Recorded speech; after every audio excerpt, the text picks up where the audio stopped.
Et bonsoir à toutes et à tous.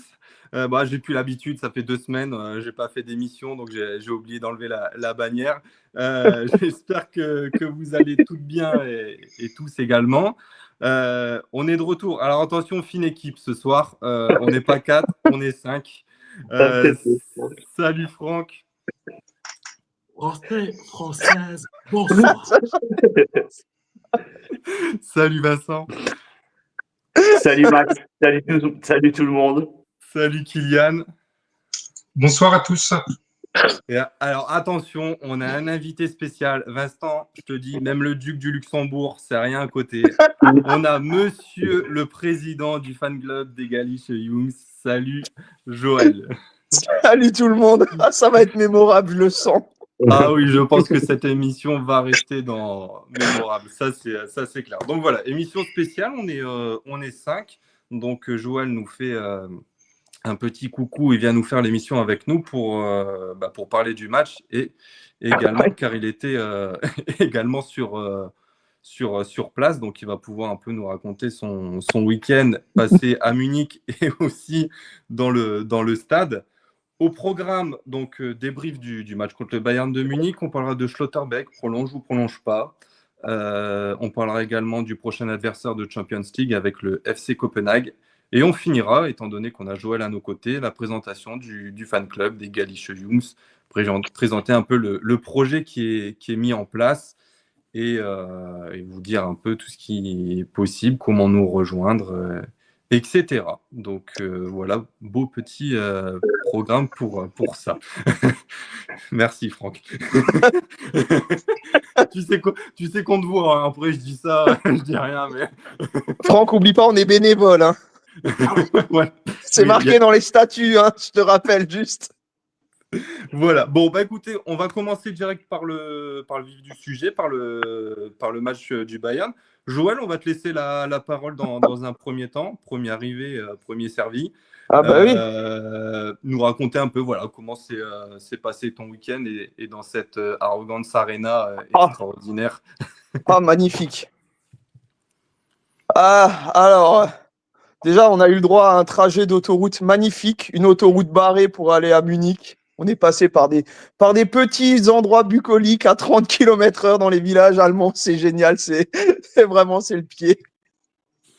Et après, on est allé à l'hôtel et puis on a une chance, c'est que on connaît, on discute souvent avec Franck ou avec d'autres, avec Patrick Guillou. Donc on a eu cette chance de les rejoindre à l'hôtel à Munich.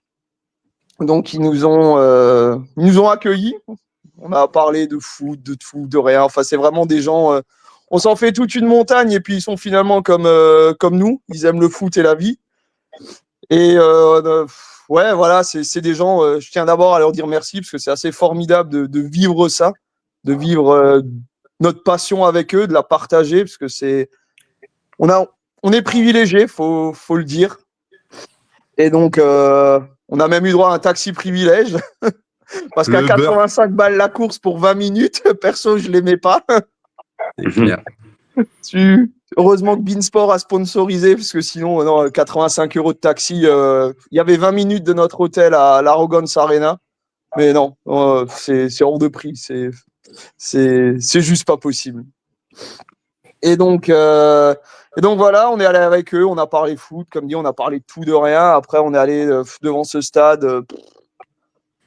Voilà, qui est pour... Voilà, on va dire, c'est parce que vous êtes fan de Dortmund et compagnie, mais en fait, ce stade ne ressemble en rien à un stade de foot. C'est d'une tristesse sans nom. 2 Biergarten, un stand de saucisses, voilà, tout ce qu'on ne retrouve pas à Dortmund sur la Strobel Alley, heureusement d'ailleurs, parce que c'est clair. Sinon, Franck en aurait déjà installé un. Non, et puis, ouais, ça respire pas le football. Alors après, comme dit, on pourra nous dire on est fan de Dortmund, mais ça ne respire pas le foot. C'est pas le foot qu'on retrouve en Allemagne dans plein d'autres stades comme Mayence, Fribourg, même Gladbach. On a fait Schalke, on a eu la chance de faire Schalke avec Franck. Ça pue le foot en fait. Et malheureusement à Munich, ouais, ça pue le fric en fait. Je suis désolé, mais On dit toujours on n'ira pas, mais on y va juste parce qu'on aime notre club, parce que je pense que sinon, c'est vraiment pas un stade à faire. Faut se le dire. Déjà, on se trimballe un quart d'heure de marche derrière le stade pour pouvoir rentrer dans le bloc visiteur pour finalement après se retrouver mélangé avec les fans de Munich. Donc, aucun intérêt, à part faire perdre du temps.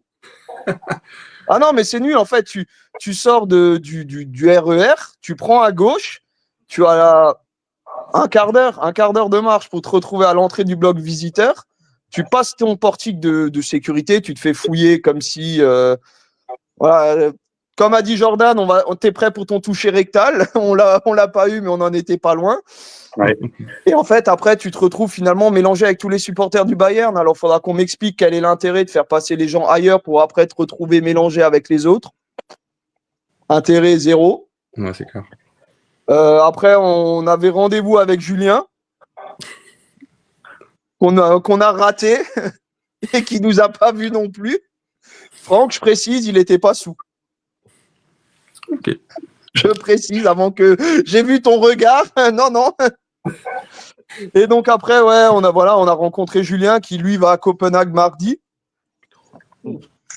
Oui, il va à Copenhague mardi et puis donc on a bu une bière et puis comme on est à Munich et qu'on fait rien comme tout le monde, on n'a pas le droit de rentrer avec une bière dans le bloc visiteur, on n'a même pas le droit de rentrer avec un gobelet vide. Donc tu rentres comme tu arrives, les mains dans les poches et tu rentres dans un stade froid, glacial. On a eu la chance ou le malheur, c'est comme on veut, d'avoir droit à leur nouvel hymne, qui est mis sur l'écran géant du stade pour que les gens puissent chanter, mais en fait, tu n'entends rien parce que la sono est tellement forte que tu n'entends absolument pas les gens chanter, donc je peux même pas dire si des gens chantaient ou pas. C'est triste parce qu'en plus, il y a de l'italien dans l'hymne. Ok. Il y a à un moment, tu as l'impression qu'il y a Pavarotti qui chante. J'ai une vidéo, je te l'ai envoyée, Maxime, tu pourras. C'est grotesque. C'est vraiment, mais grotesque. C'est triste pour un club comme le Bayern, en fait, d'avoir ça. Comme dit Julien, il le dit très bien, c'est des clients, c'est pas des fans, en fait. Donc voilà, après le match, on l'a tous vu. Hein. Ouais, le match on va en en première parler mi-temps. justement après. Ouais. Voilà, le reste, c'est. Voilà, c'est comment dire, c'est triste. Et puis voilà, après on est sorti du match, on a revu Pat, on a discuté avec eux. Et puis Franck, j'ai eu la chance de voir Cédric Kanté. Oh, Hein, comme tu dis. Voilà, ancien capitaine du Racing qui a gagné la Coupe de la Ligue et tout. J'ai eu la chance de discuter avec lui, quelqu'un de très sympa. Et puis voilà, un peu le résumé de notre week-end. Ok. Et après, on est rentré dans notre humble demeure. Voilà, c'est ça. Bon, un beau petit week-end et vous avez Ouais, bien c'est profité sympa. avec Jordan. Voilà, c'est ça. Puis en plus, voilà, pour remettre un peu le contexte, donc Pat Guillou et Jean-Charles Sabatier, normalement tout le monde doit connaître ces deux noms, mais c'est les commentateurs de beIN Sport.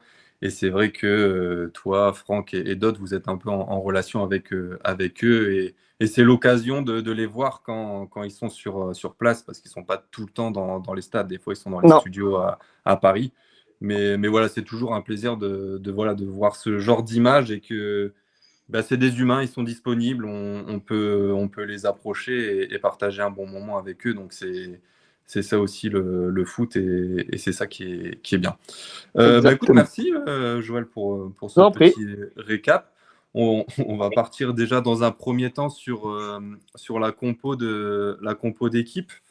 Que Kovac nous avait préparé, donc toujours en tant que gardien, donc Kobel, dans défense centrale Schlotti, Anton, Zule, dans piston gauche Svensson, piston droit Ryerson. Alors au milieu, c'était un peu la surprise, grosse Nmecha, Sabitzer, et avec devant Guirassy, Adeyemi. Donc du coup, 3 changements par rapport à la dernière rencontre avec le retour de Zule, de Gross et Ryerson à la place de Anton. Vincent, toi, du coup, sur la compo qui était annoncée, t'étais OK ou tu t'es dit, oula, qu'est-ce qu'il nous a préparé le père Kovac? Bah écoute, oui, j'étais encore un petit peu étonné parce que j'imaginais une autre composition que celle-ci. Après, Gross, encore une fois, j'ai pas trop bien compris. Brandt, j'ai été aussi un petit peu étonné qu'il n'ait pas commencé parce que on voyait un petit peu qu'il commençait à se réveiller. La preuve.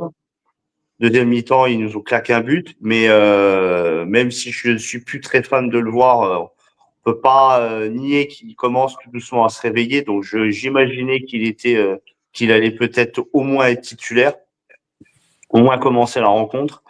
Et mais sinon pas. Après, il y a toujours encore une fois le même discours avec Ryerson, Svensson, Couteau. Mais je pense que ça a été encore une fois une très très bonne idée de la part de Kovac de nous mettre Ryerson parce que il a quand même fait un très très beau match d'après moi. Oui, bah, de toute façon, on en avait parlé avec Franck, justement, quand on a fait l'émission vendredi, de savoir est-ce que ça allait être Ryerson ou Couteau. On était un peu tous les deux d'accord pour dire que logiquement, ça devait être Ryerson par rapport à la conjoncture du match et du côté du combattant. Du coup, Franck, toi, sur cette compo, comme on en avait parlé un peu tous les deux vendredi. De mettre Gros, c'était petit.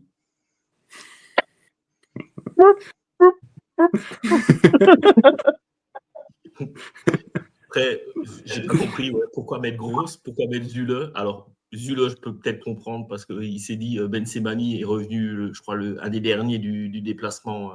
C'est ça, ouais. Donc, il s'est dit, bon, bah, hop, on va le faire souffler. Après, bon, ouais, Grosse, ouais. Après, il n'a pas fait un mauvais match par rapport à toute l'équipe, on va pas dire ça, mais je vois pas la suite logique de son. Bon, bref, oui, pourquoi pas. Je trouve que ça a plus désorganisé l'équipe. Enfin, de toute façon, en première mi-temps, c'était. Bon, bref, on reparlera après, ouais. Ouais. On ne savait pas trop où il avait joué, Gross, en fait. Hein, parce que ouais, en deuxième mi-temps, soi-disant, il était 10. Hein, oui, voilà, c'est ça. On en parlera après, mais c'est vrai qu'il était au poste de numéro 10 devant. Après, je pense qu'il l'a fait jouer au vu de son expérience en tant que footballeur. Bon, entre guillemets. Mais pour ce genre de. Pardon. Allô, il y a de la friture sur la ligne. Ah oui, ça coupe un peu de temps en temps. Son quoi? J'ai pas entendu ce ton. Son ex, alors, qui n'a pas joué. Okay.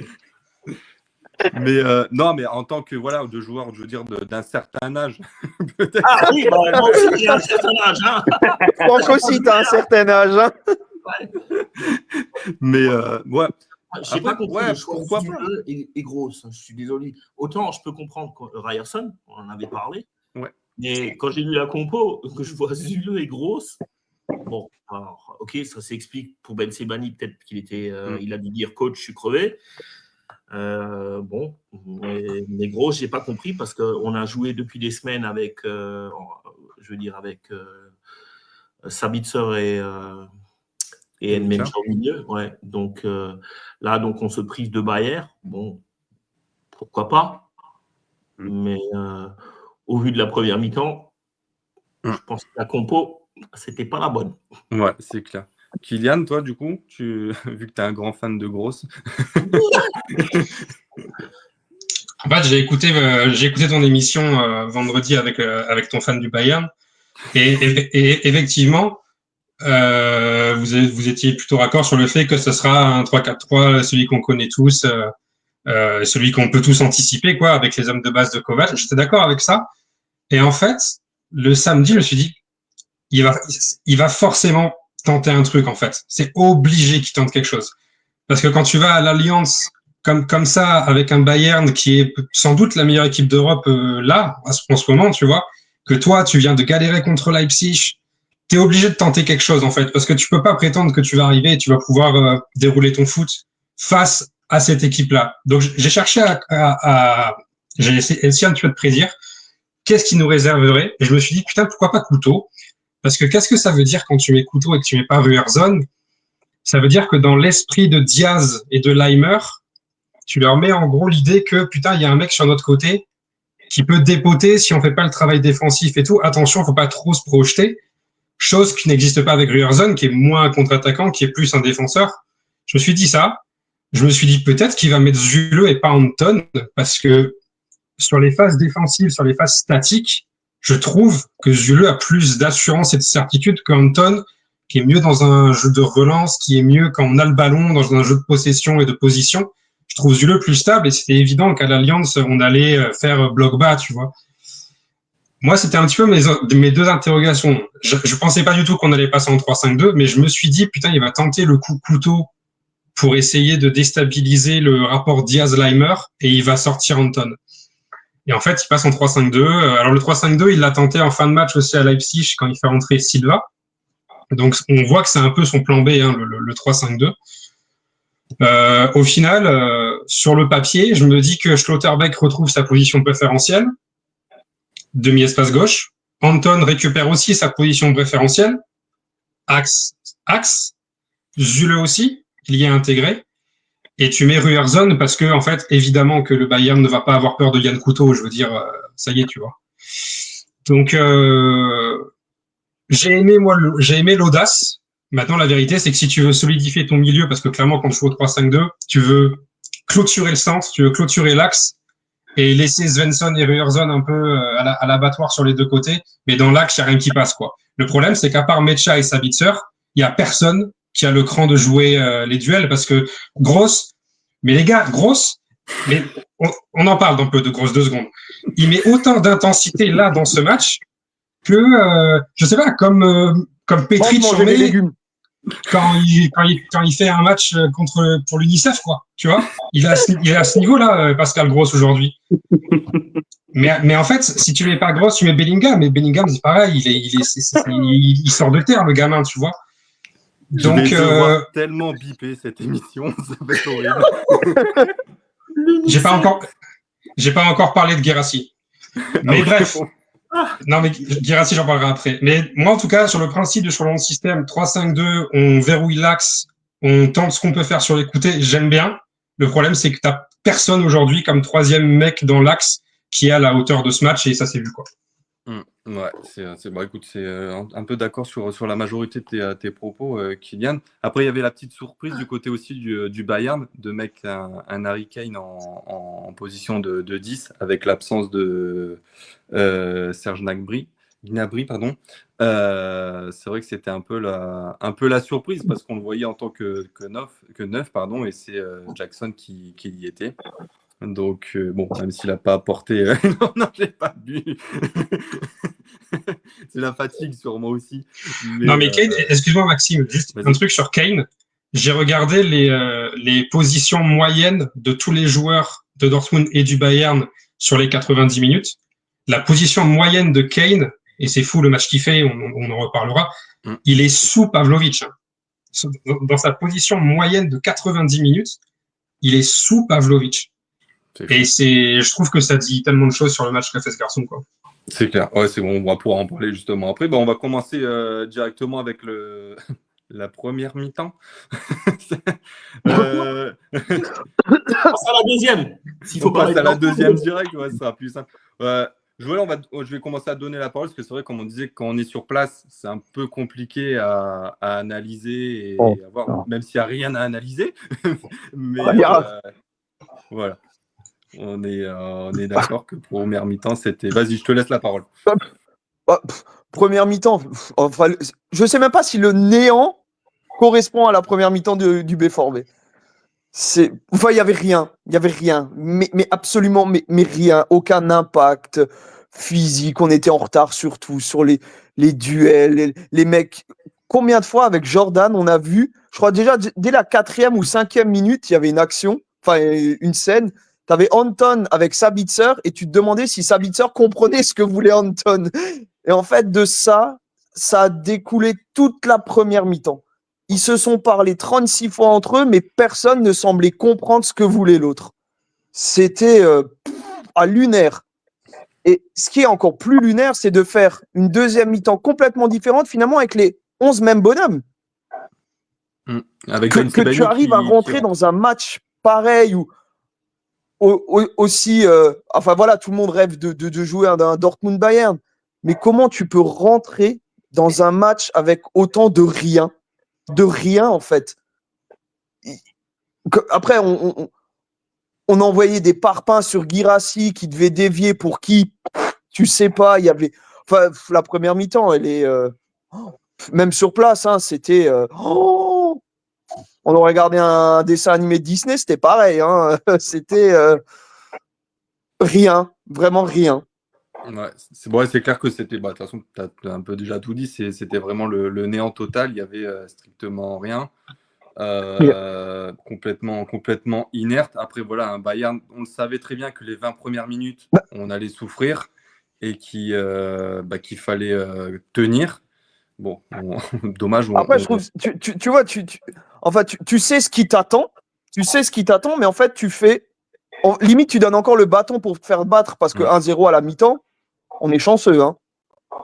Tout à fait. C'est clair qu'on on peut repartir déjà avec une valise 3-4-0 en première période. Hein.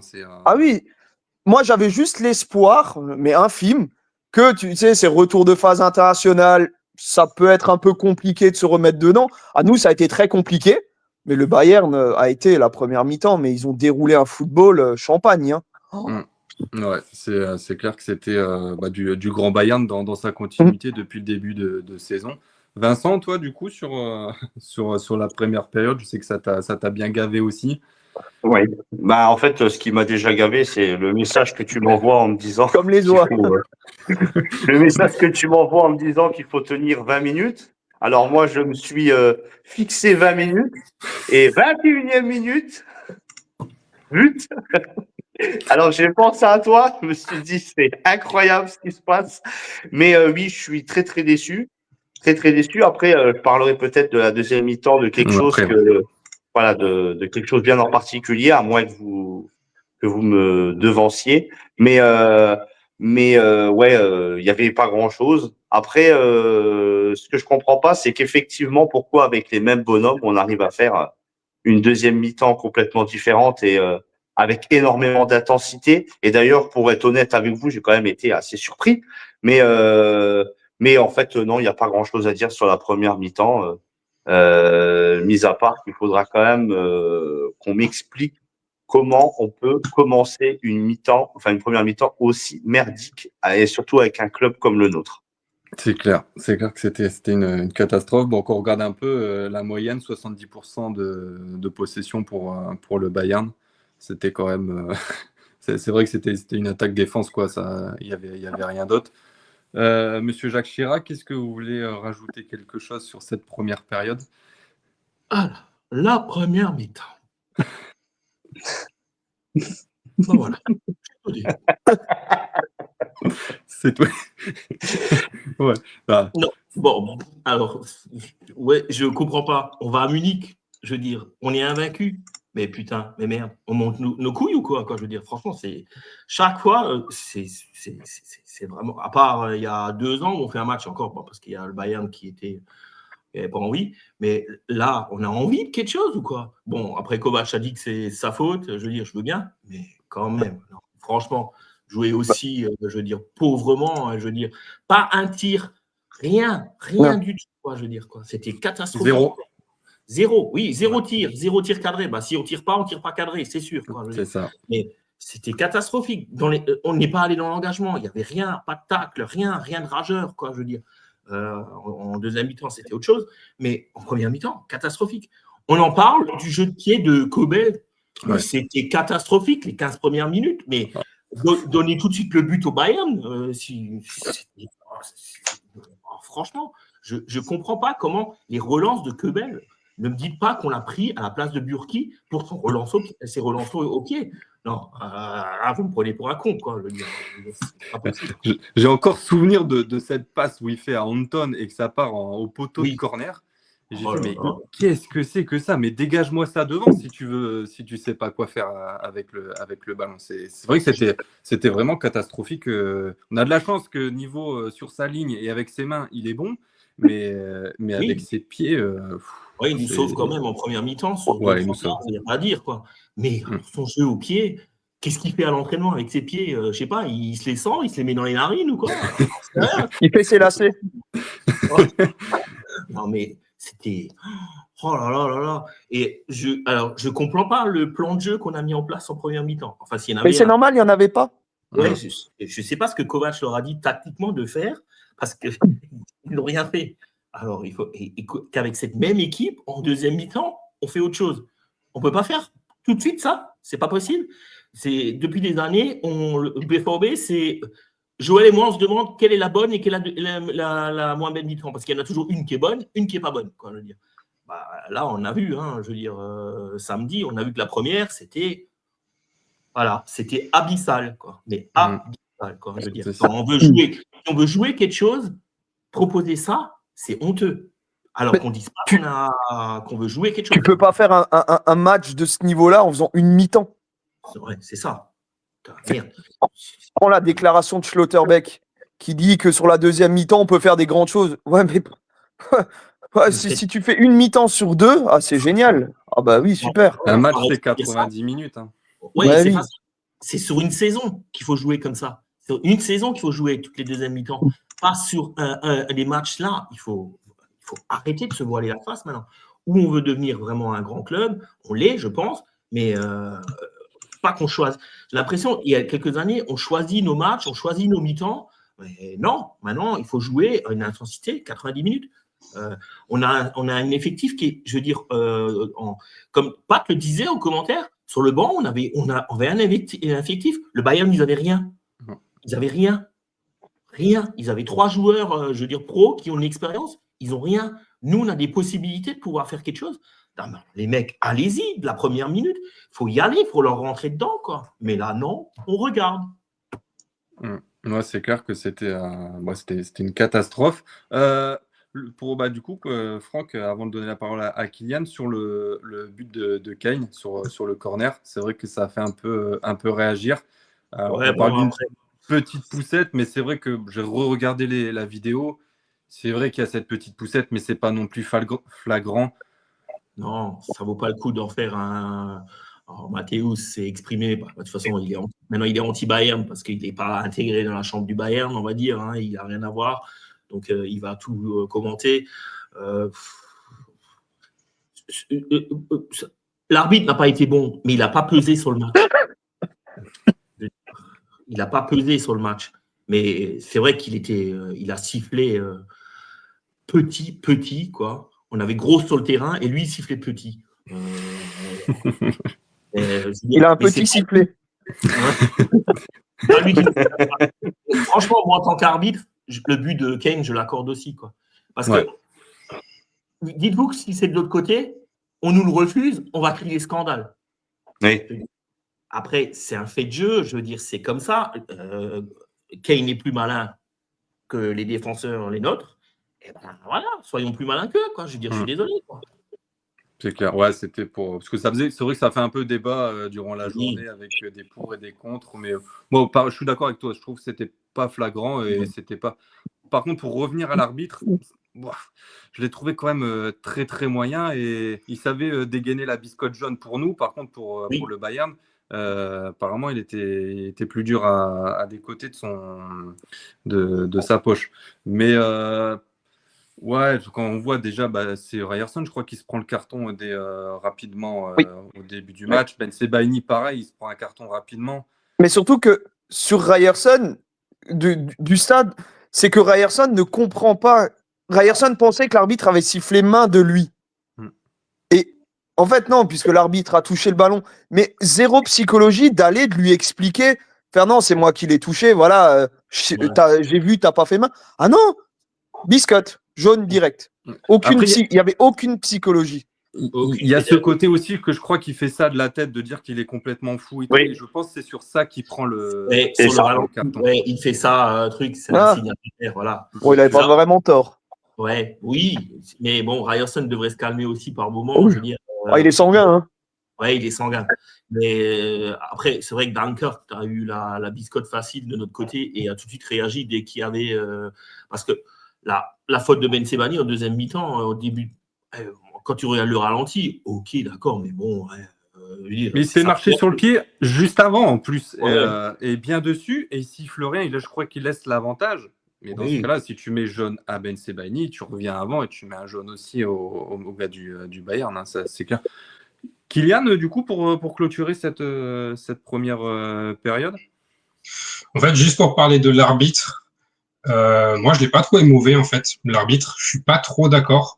La seule chose, en fait, la situation que ça me rappelle un peu l'arbitrage de ce week-end, c'était un peu le Inter-Barcelone de demi-finale de Champions, où le Barça, à la fin, s'était plaint que l'arbitrage avait été en faveur des Interis. En fait, c'est pas trop le cas, et je trouve que c'est un peu la même chose aujourd'hui, c'est-à-dire que l'arbitre, il a pas fait d'erreur, de grosses erreurs, mais toutes les décisions qui étaient, comment dire, tangibles, elles tournaient côté Bayern. C'est-à-dire que, pour moi, le but de Kane, il est valable. Ryerson, il mérite son jaune. Ben Sebaini, il mérite son jaune. Mais si tu vas par là, est-ce que Upamecano fait faute sur Bayer quand il perd la balle, qui mène après au 2-0? C'est pareil, c'est tangible, on peut en parler, mais l'arbitre a décidé que non. Leimer, est-ce qu'il prend rouge? Finalement, non, il prend pas rouge, mais pourtant, il aurait pu prendre double jaune aussi. Donc, en fait, c'est la récurrence des petites choses qui ont tourné en faveur du Bayern qui peuvent me déranger. Mais sinon, c'est pareil, le but de Kane, moi, je vois pas du tout où il y a faute, parce qu'en fait, il le pousse même pas. Il empêche Guirassy de reculer, ce qui est très différent dans le foot, dans la façon d'arbitrer, la façon de défendre, c'est juste très intelligent. Il protège son intervalle et le but est 100% mérité. Au-delà de parler de ça, je vais pas continuer à enfoncer des portes ouvertes sur la première période. C'est vrai que si le projet de Kovac était de jouer à 11 dans les 16 mètres, bah c'est vachement réussi parce qu'on n'est pas beaucoup sorti. Mais j'ai quelques stats quand même intéressantes, notamment le nombre de tirs 11-0. Et ça me permet de souligner un truc, c'est que dans les 11 tirs du Bayern, il y en a que, entre guillemets, 5 qui sont cadrés. Mais ça, c'est un truc, tu vois, que Dortmund ne fait plus, que beaucoup de joueurs ne font plus. C'est maintenant que si tu tires, il faut que tu marques. Le Bayern, il tire. Et puis voilà, quoi. Tu vois, il tire, c'est cadré, ça l'est pas. Si c'est pas cadré, c'est peut-être dévié. Si c'est trop facile pour le gardien, tu peux avoir une faute de main, une mauvaise relance. D'ailleurs, Kobel en a fait une belle. Ça peut partir en corner. Le Bayern tire, en fait. Nous, on est absolument à zéro pointé. Le nombre de passes, c'est pire que tout. Le nombre de passes, première mi-temps, hein. Parce que pour le coup, là, c'est vraiment première mi-temps, deuxième mi-temps, c'est vraiment deux matchs complètement différents. Donc, je basculerai sur ma stat de la deuxième mi-temps après, mais en première période, il y a 362 passes faites par les joueurs du Bayern. Pour Dortmund, c'est 123, c'est 3 fois moins, quoi. C'est abyssal. Le nombre de touches de balle, c'est similaire, hein, 442 pour le Bayern, 201 pour Dortmund. Une dernière stat, ça serait peut-être celle de Kimmich, qui, ici, qui en première période touche 57 ballons. Alors, c'est le joueur qui touche le plus de ballons, Kimmich, hein, à ce même poste, donc meneur de jeu reculé. Chez nous, on a un mec qui s'appelle Sabitzer. Il en a touché 7 des ballons en première période. Ouais, c'est voilà. Une belle différence, quoi. Voilà. Après, globalement, sur la première période, j'ai trouvé tous les joueurs mauvais. Mais tous, hein, mais vraiment à un niveau gravissime. Mais parce que le Bayern est surpuissant. Le Bayern, juste Kane Olysée, c'est beaucoup trop fort pour l'Europe, en fait. Mais en dehors de Ryerson, que j'ai trouvé bon sur tout le match, c'est le seul qui fait 2 bonnes mi-temps, à mon avis. Et peut-être Kobel aussi, mais c'est vrai que je mets quand même un coup bémol sur son jeu au pied. Tout le reste de l'équipe, ils ont dû boire de la Monster dans le vestiaire parce que voilà, on va parler de la deuxième période. Je pense pas que le changement de Zule pour Ben Sebaini, ce soit ça qui transforme l'équipe, tu vois. Parce que Zule il fait une mauvaise première période, mais pas moins bonne que les autres, quoi, tu vois. Et Ben Sebaini, quand il rentre, il change pas le visage de l'équipe, tu vois. Donc, comment tu expliques qu'aujourd'hui, t'es pas capable d'aligner 2 fois 45 minutes de même niveau? Et ça, oui, ça fait des années qu'on en parle. Et ça fait des années qu'on le paye dans les matchs à gros enjeux, comme celui d'hier, parce que peut-être que la Bundesliga est déjà pliée pour cette raison-là, quoi. Ouais, écoute, on l'espère pas. Après, on verra sur le reste de la saison. Il y a Mathéo qui nous fait un petit coucou de le football. Toujours présent, ça fait plaisir. Salut. Et voilà, bon, écoutez, je pense qu'on a un peu tout dit sur la première période. C'est vrai qu'on n'a pas parlé de Svensson, mais Svensson, son côté gauche avec Olysée, il a quand même pris un sacré bouillon, le pauvre. Ça a vraiment été compliqué à cerner le joueur du Bayern. On va attaquer du coup le vrai match en fait qui a commencé à partir de la 46e minute et cette seconde période. Donc on l'a déjà dit, donc il y avait eu un remplacement à la mi-temps avec Zoule qui est sorti et Ben Sebaini qui fait son entrée. Vas-y Franck, tiens, je te laisse débuter cette seconde période. Même équipe, mais pas même résultat. Hein, je veux dire, comme a dit Kylian, je ne sais pas ce qu'ils ont bu à la mi-temps ou qu'est-ce que leur a dit Kovac pour qu'il y ait eu un tel changement. Quoi, je veux dire, en deuxième mi-temps, on a vu un BVB un peu plus conquérant. On est rentré dans les duels. On a pris les espaces des côtés, surtout beaucoup du côté de Ryerson.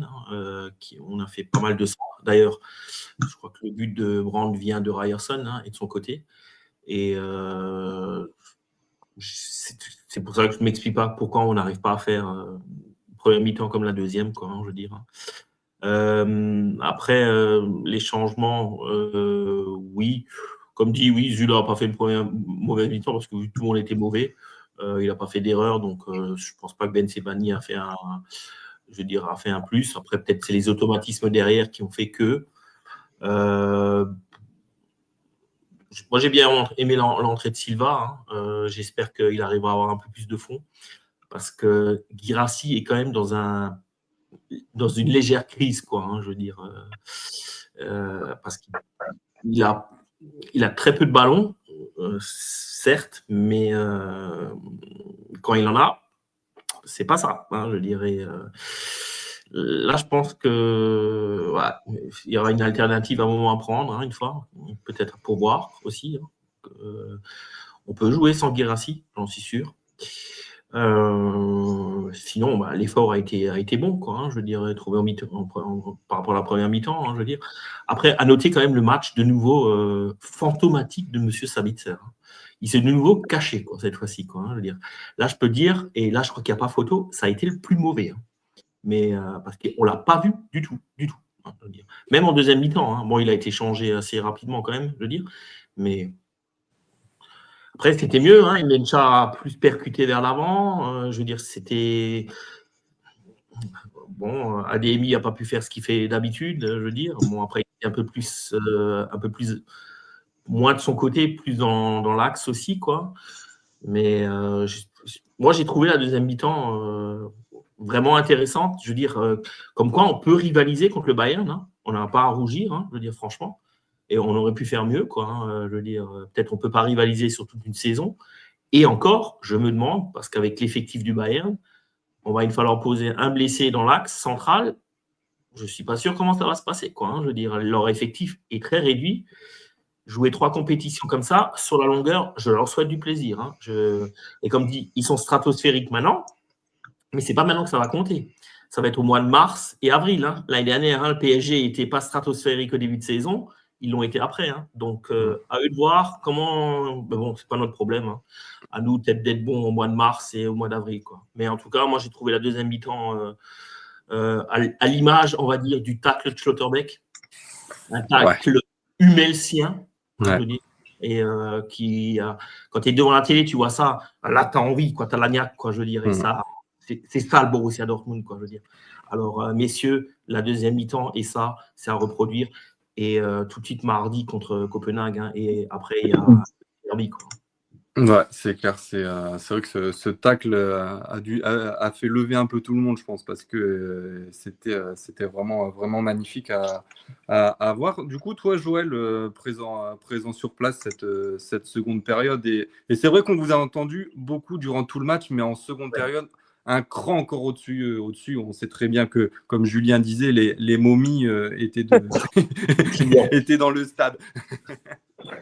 Ouais, moi, la vraie question que je me pose, c'est est-ce que Dortmund a fait vraiment une super deuxième mi-temps ou alors c'est le Bayern qui nous a pas laissé jouer mais qui a vraiment baissé le niveau aussi? La deuxième mi-temps du Bayern n'a rien à voir. Un en rapport avec l'autre, c'est aussi la question parce que le Bayern rentre un peu. Je les ai trouvés un peu nonchalants dans la reprise, un peu en fait notre début de première mi-temps. Alors, est-ce que c'est nous, est-ce que c'est pas nous? Voilà, ça, on le saura pas. La deuxième mi-temps, oui, a été meilleure, mais il y a quand même des choses on en parlait avec Jordan. On parlait de tactique. On n'avait aucun ailier. On jouait. En fait, sur le match, c'était flagrant que combien de fois Ryerson ou Svensson cherchaient quelqu'un devant lui pour donner le ballon, mais il n'y avait jamais personne, en fait. C'était flagrant, et dans cette deuxième mi-temps, c'était le pauvre Kroos qui devait faire des efforts surhumains, des accélérations légendaires pour proposer une solution, en fait, devant nos latéraux. Et je pense que on aurait pu chercher un peu plus loin là-dessus, de peut-être faire rentrer, oui, Silva, laisser, bon, Guirassy, oui, son match a été. Guirassy me fait penser un peu à Füllkrug en ce moment. À chaque contact, je tombe, je râle, je peste après l'arbitre. Il y a un moment, il y a une situation qui est flagrante. Il y a une faute, je crois que c'est de Ta. Et il râle pendant 10 secondes avec l'arbitre. Au lieu de t'as pas sifflé, c'est pas grave, j'y vais. Je vais dans la surface. Et il y a Svensson, non, Ryerson qui a le ballon, je sais plus lequel des deux. Ouais, mais il n'y a personne dans l'axe, en fait. Il a perdu tellement d'énergie et de temps à râler parce que la faute n'a pas été sifflée, qu'il n'était pas dans la surface, là où est censé être un 9, en fait. Et on a trouvé avec Jordan que c'était. Alors là, on a beaucoup fait de comparaisons, Guirassy, Kane. Ah bah là, sur ces points-là et sur ce match-là, il n'y a pas eu de débat, en fait. Oh oui, non, clairement.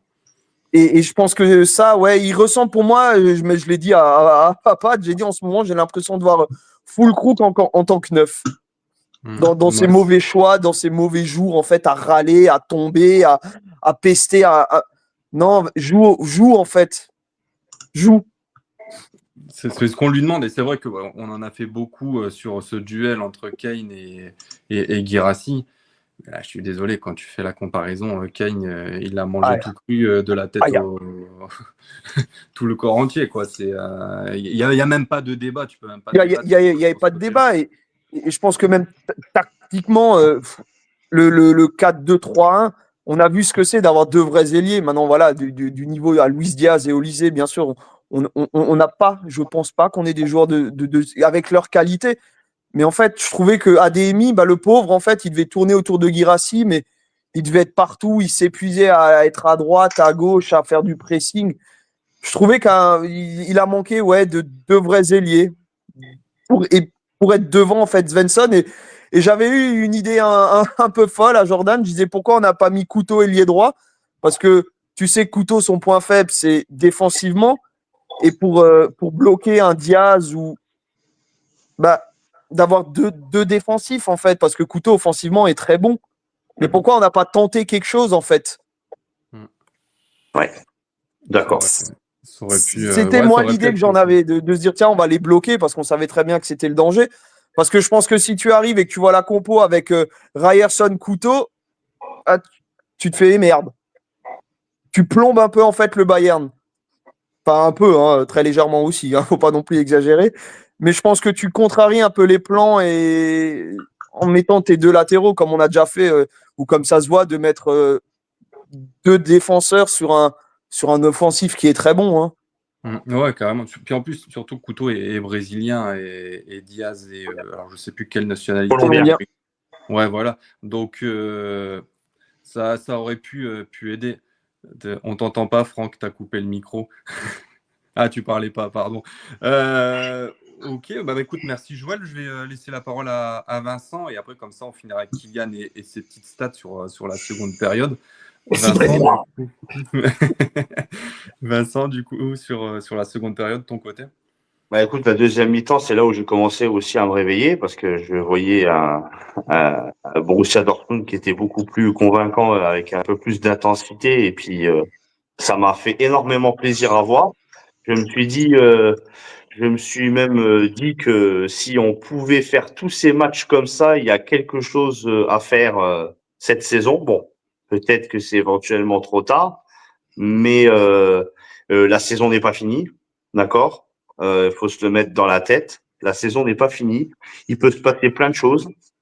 Mais pour parler maintenant des individualités Quand je parle de mention, c'est pour féliciter un petit peu quelques joueurs de l'équipe. Schlotterbeck, voilà, il nous fait un très très beau match. Ryerson, j'ai énormément aimé. C'est vrai qu'il devrait se calmer un petit peu avec son comportement envers l'arbitre, mais cette passion et cet engagement qu'il met sur le terrain, exactement comme l'année dernière, ça m'impressionne et j'apprends à re-aimer ce joueur. Et malgré ses petites boulettes au niveau avec ses pieds, il faut quand même un petit peu mentionner Kobel qui nous sauve beaucoup d'occasions du Bayern. Hein. Il faut pas l'oublier. Et pour les points faibles de cette équipe, Bellingham, j'avais prédit un flop et je pense que je ne me trompe plus et je ne me tromperai pas. Avec le bordel qu'il nous a foutu en début de saison, il va falloir qu'il redescende très très vite et de manière définitive. Et Sabitzer, qui a été fantomatique, donc il n'y a pas grand-chose à dire sur lui. Et je pense qu'il est temps maintenant, de laisser également définitivement sur le banc Bayer et donner la chance à Silva. C'est vrai que, alors pour revenir sur Bellingham, c'est vrai que ce deuxième but encaissé, c'est. Ça aide pas. Il n'a pas fait exprès. Il était sur le point de sauver, mais par contre, ça aide pas. Et voilà, depuis le début de la saison, il a jamais été convaincant. Donc, je pense qu'avec la boulette qu'il nous fait là, même si c'est la faute à pas de chance, on va dire, je sais pas s'il aurait pu faire mieux. À un moment donné, redescends, d'accord, apprends à jouer au foot, et après, tu pourras ouvrir ta bouche. Ouais, carrément. C'est vrai que pour revenir sur le 2-0, c'est une balle perdue là, bang. Oh, celle-là, elle est tirée, elle est directe. Hein. C'est clair. Non, mais après, c'est vrai que je suis un peu d'accord pareil avec ça. C'est que vous êtes sévère avec Bellingham. Vous êtes sévère. Ouais. Sur le 2-0, c'est vrai que déjà on a l'impression qu'il se prend les pieds entre lui avec le ballon. On ne sait pas trop ce qu'il veut redégager ou il veut contrôler. On ne sait pas trop ce qu'il fait. Et après, tu vois Olysée qui arrive comme un détaré qui est en train de tacler. Je sais pas. Non, mais juste pour dire quand même, avant que je te laisse finir, Maxime, j'ai quand même été la groupie de service à être enjaillée par ce joueur. Je me suis dit, enjaillée. Oh là là. Alors, messire. On va avoir un nouveau joyau et en plus le frère de Bellingham. Mais là, je me suis dit, Vincent, redescends un petit peu, attends de voir ce que ça donne. Mais je me suis dit, si je dois parier, ça va être un flop. Ça va être un flop parce que, voilà, quand j'ai commencé à entendre qu'il voulait pas être comparé à son frère et machin chouette. Ensuite, il y a eu le premier match à San Paoli, il me semble, où les parents sont rentrés dans les vestiaires. Voilà. Et là, je pense que définitivement, j'ai plus beaucoup d'espoir par rapport à lui. Voilà. C'est tout. Vas-y, Joël. Après, comme j'ai répondu, je crois que c'était Alexis, j'ai dit 30 millions, tu passes de Championship à Dortmund. Le costume peut être trop grand pour l'instant. C'est à comparer, mais on voit Chevalier à Paris, très bon à Lille, mais qui fait une boulette par match aussi au PSG. Le costume, pour l'instant, pour moi, pour le Bellingham, il est beaucoup trop grand pour lui. Comme tu as dit, il redescend. Des choses simples, en fait, il veut se compliquer, je pense, la vie ou peut-être trop bien faire. Après, le deuxième but, c'est pareil. Si on prend pas le deuxième, est-ce qu'on marque, nous, le 2-1 ? Est-ce que Kovac fait ses changements ? Je suis pas sûr que le 2-0, en fait, change forcément quelque chose. Non. Mais Bellingham, on va lui laisser du temps parce que le nombre de joueurs qui ont foiré leur début et qui après sont devenus bons, il y en a eu aussi. Un couteau l'année dernière, on était bon à l'expédier tout de suite au Brésil. Hein. Oui. Cette année, on est un peu dur avec Bellingham. Après, je suis pas sûr que ça deviendra une pépite, Mais je trouve qu'on est dur.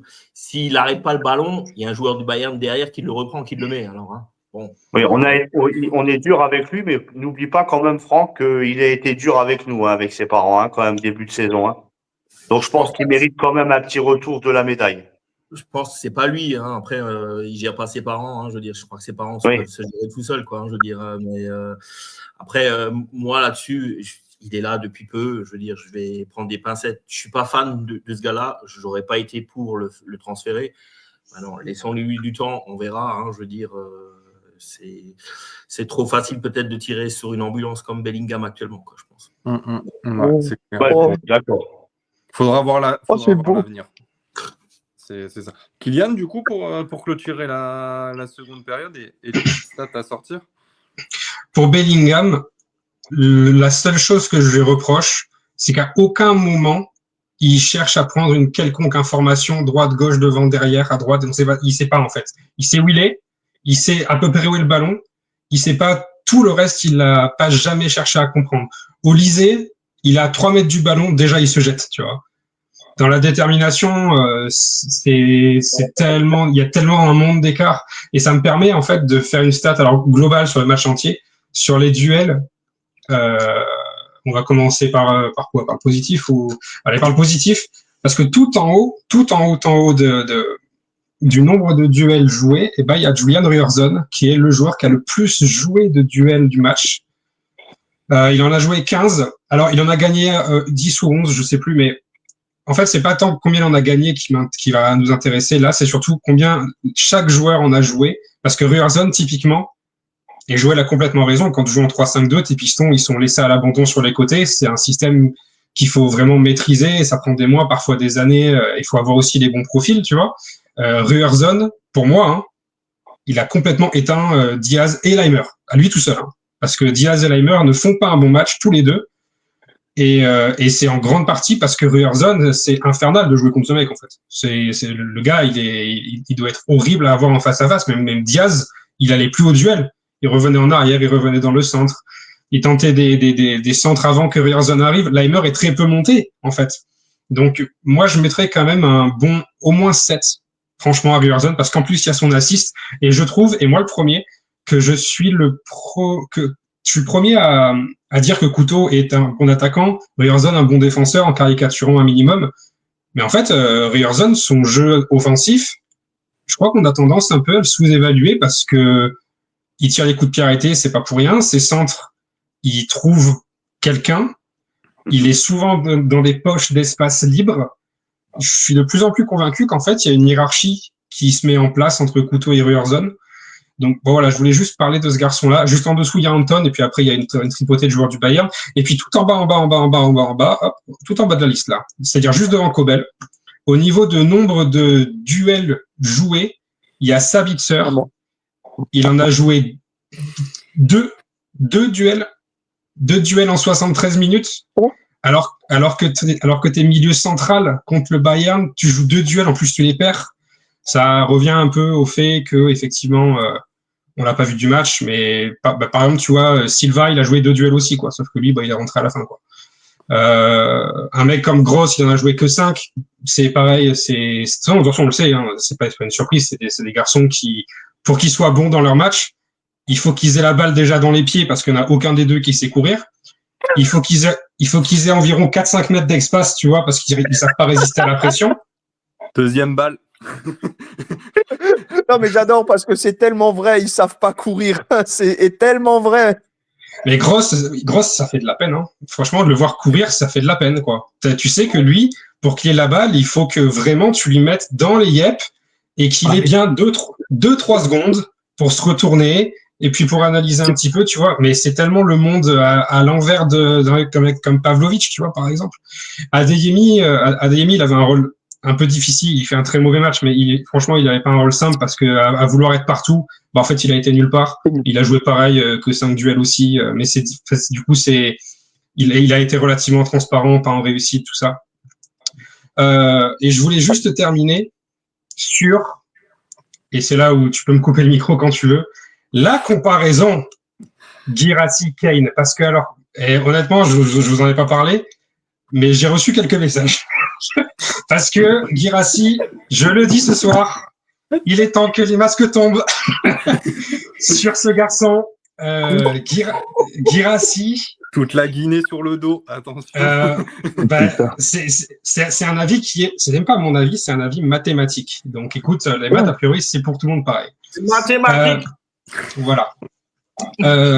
Guirassy est un bon buteur. Et voilà, en fait. Pourquoi je le mettais pas dans les 30 du Ballon d'Or? Parce que selon France Football, l'institution France Football, comment tu sélectionnes les garçons que tu mets dans la liste du Ballon d'Or, c'est une individualité qui, par ses performances percutantes et pertinentes, ont drastiquement élevé le niveau collectif de leur équipe. C'est la définition France Football. Hein. Elles sont où les prestations percutantes de Guirassy? Donc Franck aurait pu être dans le Ballon d'Or. Pardon, je repose la question. Elles sont où les prestations percutantes de Guirassy? Pardon, hein. En fait, Guirassy, le problème que j'ai avec ce garçon, c'est que c'est un garçon qui, et je le dis depuis un moment maintenant, qui est sous-performant, dans le sens où il y a une statistique qui a une petite dizaine d'années qui s'appelle les expected goals, et ça ne ment pas. Guirassy, alors j'ai pas regardé cette saison-là, je parle de la saison dernière, sur les milliers de minutes qu'il a joué, je sais plus combien il a joué, mais pas mal. Il a marqué un certain nombre de buts. Il avait un certain nombre d'expected goals cumulés, toutes compétitions confondues, comme tous les joueurs. Et en fait, il était à -4, je crois. Il était à -4 au final. Il aurait dû marquer 4 buts de plus. C'est pas grand-chose, 4 buts de plus. Mais ça change peut-être un match ou deux, finalement. Kane, en comparaison, il était à +6. Il a marqué 6 buts de plus qu'il était supposé marquer la saison dernière.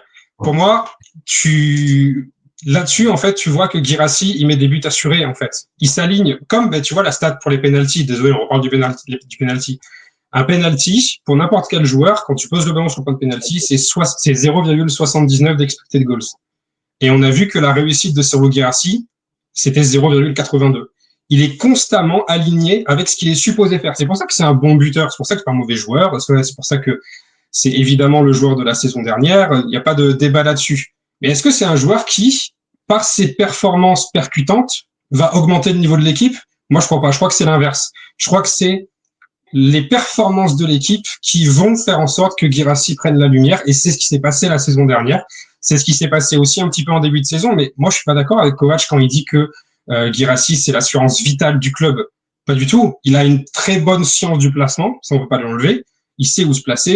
Il sait cadrer. Le problème, c'est que un gars comme Kane à l'envers, il est, je l'avais là, pardon, ça c'est Guirassy, en tir total par match, en comparaison avec tous les numéros 9 d'Europe, il est top 5%, alors que Guirassy, en shot total, il est top 28%. C'est un mec qui ne tire pas, en fait. Il tire que quand il est sûr de marquer. Sans déconner, c'est quoi la dernière fois que vous avez vu un but de Guirassy en vous disant « Putain, comment ça se fait qu'il l'a mise, quoi ?» Impossible qu'il mette ce but. Comment il fait? Moi, j'ai vu ça avec Lewandowski plein de fois. J'ai vu ça avec Haaland plein de fois aussi. 0 fois hein, avec Guirassy. Hein. Guirassy, il assure, c'est un gars. Tu peux dire qu'il se place bien et qu'il fait un travail de haut but qui est percutant, tout ça. Pardon, ton numéro 9, tu veux qu'il soit. Moi, je m'en fous de son jeu de haut but en fait. Tu vois, parce que c'est même pas profitable à l'équipe. Donc, rapidement sur les stats de l'Observatoire du football, Harry Kane. Si tu sors les pénaltys, comme ça, il n'y a pas d'histoire de Harry Kane met des pénaltys, Guirassy n'aimait pas, on sort les pénaltys de l'histoire. En non-penalty goal, il est top 4% en Europe, en comparaison avec tous les numéros 9. Donc en shot total, il est top 5%, ça je l'ai dit. En action qui emmène à un tir, il est top 7%. En passe complétée, il est top 9%. Passe progressive, pardon, il est top 6%. Guirassy, il n'y a pas une stat où je peux dire que c'est pertinent. Ah si, les duels aériens. Allez, duels aériens, il est top 17%. Quoi. Sur tout le reste, il est. Mais il a marqué pas mal de la tête quand même, Guirassy dans sa carrière, donc c'est aussi un truc. Mais on a compris, Kylian. Après, les statistiques, elles parlent d'elles-mêmes, hein, si on faut être honnête. C'est clair. J'espère juste qu'on te verra encore mercredi prochain lors de l'émission. Donc, Il y a juste, je vais terminer sur ça parce que en plus après on va croire que j'aime pas Guirassy alors que c'est pas du tout le cas. C'est juste que je trouve que je trouve qu'on en fait un peu des caisses sur ce garçon et on le met à une table à laquelle il n'a pas sa place. Maintenant, j'ai les mêmes statistiques pour. Non, mais c'est pas des balles. Hein. C'est vraiment pas. J'ai les mêmes statistiques pour un autre joueur que pour le coup qui n'a pas de comparatif à Dortmund, c'est Michael Olise. Si tu le compares avec tous les ailiers du top 5 européen, il est top 4% dans les tirs, il est top 1% dans les passes décisives, il est top 1% dans les actions qui emmènent à un tir, top 2% dans les passes tentées, top 2% dans les passes progressives. Il y a juste une différence de qualité pure. Alors oui, le Bayern n'a pas la profondeur que nous, hein, ça c'est la vérité. Le Bayern manque de banc, mais sur les joueurs qui sont sur le terrain, tu as 2 mecs qui sont sans doute dans le top 20 des meilleurs joueurs de la planète, en tout cas à l'heure actuelle, quoi. Oui, de toute façon, on le dit depuis tout à l'heure, tu peux pas comparer les deux. C'est Harry Kane. Même avant le Bayern, sa carrière à Tottenham était extraordinaire, donc tu peux pas le retirer. Bon, en tout cas, je pense que ton chargeur il est bien vide. Merde, ça s'est senti, mais je voulais pas du tout. Ça, c'est juste que ça faisait longtemps que je voulais me justifier sur pourquoi je trouve que Guirassy est surcoté et juste apporter des chiffres à cette réflexion parce qu'en fait, aujourd'hui, tu peux le comparer à un mec qui depuis 15 ans survole la planète foot, quoi, tu vois. Ouais. Vas-y, Franck. En résumé, mon Maxime, faut fermer le compte sur Facebook parce que sinon, tu as l'invasion en direct. Là, tu vas tous les avoir à partir de ce soir. Ah, punaise. En tout cas, il y a Mathéo qui est fan de toi, qui adore ton point stat. Bon, par contre, il n'est pas trop d'accord sur ta partie Guirassy, mais tout le reste, il était OK. Il a dit on lui demande de marquer des buts, c'est ce qu'il fait. Donc après, c'est vrai que sur ce côté-là, on ne peut pas lui dire. Par contre, il a une petite question pour tout le monde. Comme ça, on clôture sur le Bayern. Est-ce désormais nécessaire de se pencher sur un milieu de terrain pour cet hiver pour le recrutement? Pas de sous. Pas une cuisine à payer. Pas con. C'est difficile parce que quel message t'envoies à Bellingham, du coup? C'est ça. Eh ben, d'apprendre à jouer au foot. Allez, au suivant. Oh là là, d'où j'ai vu que vous êtes dur. Vous me dites quand vos chargeurs ils sont vidés qu'on peut arrêter de tailler tout le monde dans l'émission. Mais aussi une chose, je crois que ça fait 2 matchs qu'il n'a pas fait jouer Choupo-Moting, non? Choupo-Moting, ouais. J'ai été étonné justement, moi. Non, il n'est plus là. Il est là. Il n'est plus là.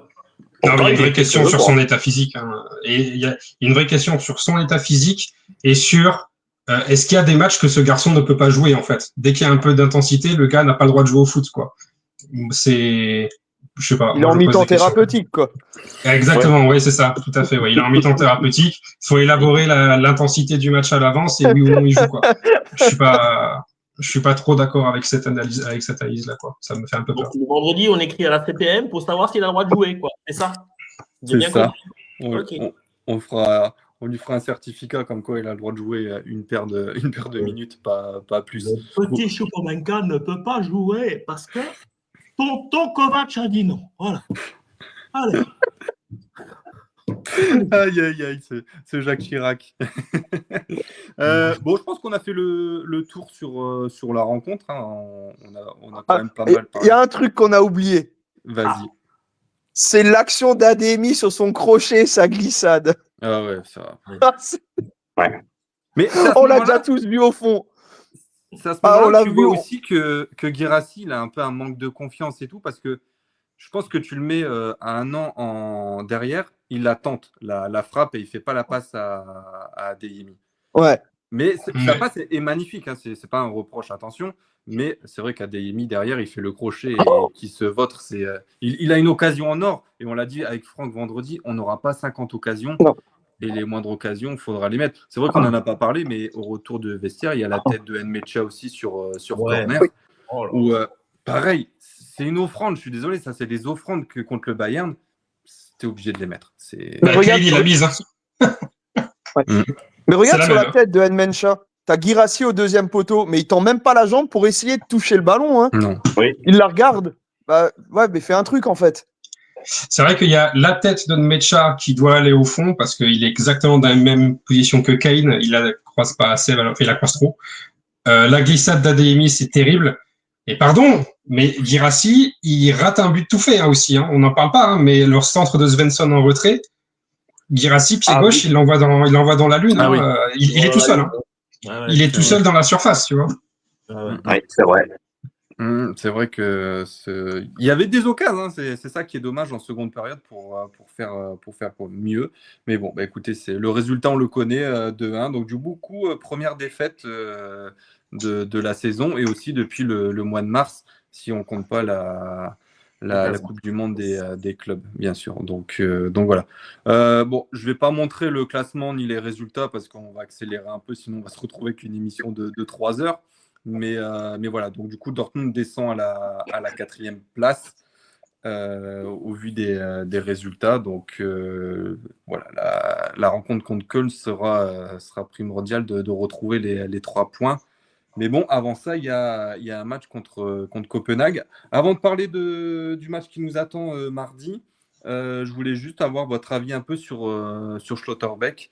C'est vrai qu'on entend tout et n'importe quoi dans la presse. Lui aussi, quand il était avec la Mannschaft, quand on lui a posé la question est-ce que ça serait possible avec le Bayern, des discussions et tout, il botte en touche, mais sans dire oui, sans dire non. Et on va dire qu'il relève un peu le niveau après le match contre le Bayern, où il explique un peu que il se sent toujours très bien à Dortmund, qu'il peut toujours envisager un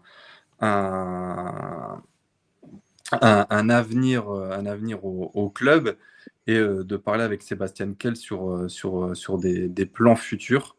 Donc, pour vous, déjà, est-ce qu'il va prolonger chez nous et est-ce que vous le voyez vraiment partir au Bayern au vu du joueur que c'est? Joël? Bah, déjà, il faut partir au Bayern. Dès que tu as un grand joueur allemand, il est de toute façon fiché par le Bayern. Donc, à la limite, Schlotterbeck, enfin le Bayern sur Schlotterbeck, c'est presque normal. Après, malheureusement, dans le football, ils veulent tous gagner des titres. Et voilà, donc au bout d'un moment, si cette saison, on ne fait pas un parcours en pokal, on ne joue pas un football, on va dire, régulier, s'il ne prolonge pas, ça ne me surprendrait pas. On va dire, pour moi, c'est 50-50. Mais tu peux prendre n'importe quel joueur, son seul discours, c'est gagner des titres. Et voilà, tu sais très bien qu'à Dortmund, gagner un titre, c'est rare.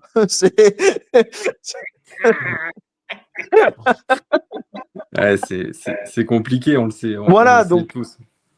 c'est du 50-50.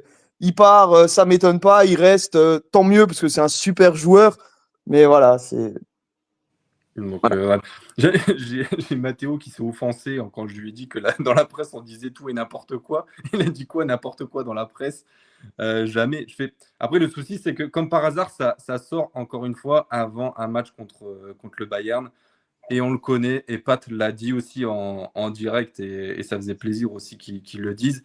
À chaque fois qu'on a un match contre le Bayern, il y a un joueur de Dortmund qui est sur les sellettes et qui devrait s'engager peut-être. On ne sait pas. Donc, c'est plus sur le fait que c'est tout le temps build, voilà, pour les citer, qu'ils envoient des genres de rumeurs comme ça. Donc, mais voilà, Mathéo, c'était pas pour toi, pour ton travail, ne t'inquiète pas. Vincent, ton avis sur Schlotti prolongation ou va voir ailleurs? Moi, personnellement, je le vois prolonger.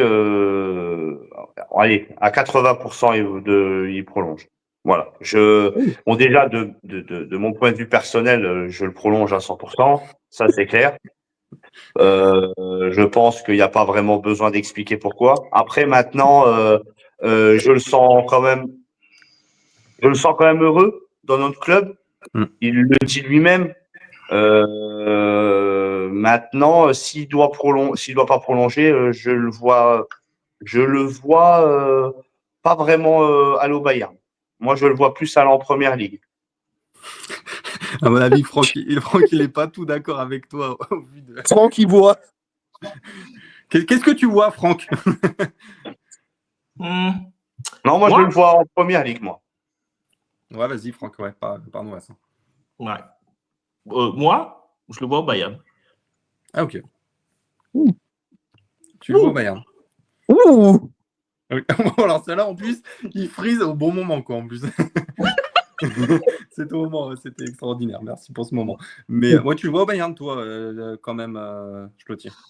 Bah, je sais pas, je suis un peu comme Joël, je dirais, c'est du 50-50. Voir la saison qu'on fait, quoi, je veux dire, franchement. Le plan aussi qu'on lui propose. Après, ouais, mais alors, dans les années 90, tu proposes ça à un joueur, il va se sentir glorifié. Maintenant plus. C'est fini ce genre de truc, quoi. De te dire que tu vas être le patron de Dortmund, je pense que les mecs, ils s'en foutent. Tu dis ça dans les années 90 à Zorc, bah, le mec, tu vois la carrière qu'il a fait. C'est ce qu'on lui a un peu fait vendre, quoi, je veux dire, à l'époque, quoi. Mais à Schlotti, tu lui dis ça, je pense pas que ça va. Je sais pas.